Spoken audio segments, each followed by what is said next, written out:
जालना जिल्ह्यातील एका सभेमध्ये बोलताना बबनराव लोणीकर परतूरचे आमदार म्हणतात, तुझ्या बापाला पेरणीला पैसे आम्ही दिले, तुमच्या अंगावरचे कपडे हे आम्ही दिले, तुम्हाला लाडकी बहीणचे पैसे आम्ही दिले, तुम्हाला पायात चपला व बुटा ते आम्ही दिल्या.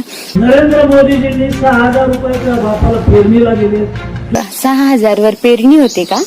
ज्या शेतकऱ्यांच्या जीवावर निवडून येतात त्या शेतकऱ्यांना असं वक्तव्य करताना थोडीफार लाज नाही वाटत? या तुमच्याकडे आल्या होत्या का की आमच्या खात्यावर पैसे टाका, तुम्हाला सत्ता पाहिजे होती, तुम्हाला सत्तेत यायचं होतं म्हणून तुम्ही लाडकी बहीण योजना चालू केली.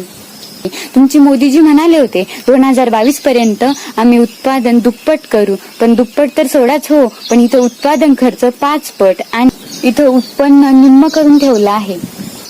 400 रुपयाचा DAP 1350 रुपयाला, 2008 साली गॅस 350 रुपयाला होता आणि आता 1000 रुपयाला. आपण पदावर असताना कोणाला कसं आणि काय बोलावं मी तर आवाजावं घालून बोलण्याच्या लायकीची पण नाहीये. लोणीकर तुम्ही असाल लोणीकर, पण ह्या लोण्याचं तूप कसं करायचं हे आम्हा शेतकऱ्यांना चांगलंच ठाऊक आहे. भर सभेमध्ये हे सगळं ऐकून घेताना एकही शेतकरी पुत्रांनी हे का ऐकून घेतलं? जनतेने निवडून दिलेला आमदार आहे, तुम्हाला लोकांच्या अडचणी सॉल्व्ह करण्यासाठी निवडून दिलेला आहे.